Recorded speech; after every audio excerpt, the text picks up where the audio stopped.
So today's question is, can I really get depression and hallucinations if I visit Paris? From a nervous Floridian. I mean, yes, you can. Depressions, hallucinations, panic attacks, feelings of persecution, nausea, you can get them all. It's actually called Paris syndrome. Now, when most people around the world, of course, think of Paris, they're basing their ideas on what they've seen in films and read in books. So they view Paris as sort of an idealistic, romantic utopia filled with pavement cafes and bistros by the Seine and glamorous Parisians dressed from head to toe in Chanel and Dior. And so they built up this impossible expectation.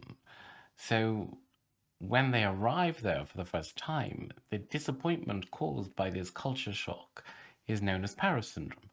And it refers to a collection of psychological and physical symptoms that are experienced by first time visitors to Paris who suddenly realize that it doesn't match the romanticized place in their imagination.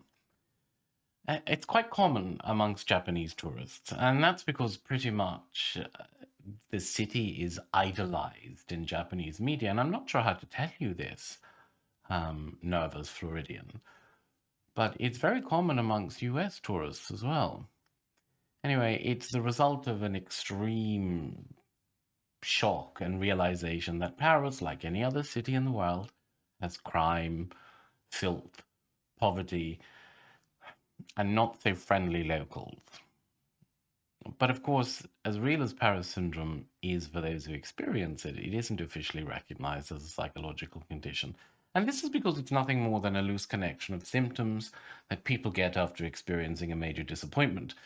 But I do have a possible solution for you, though.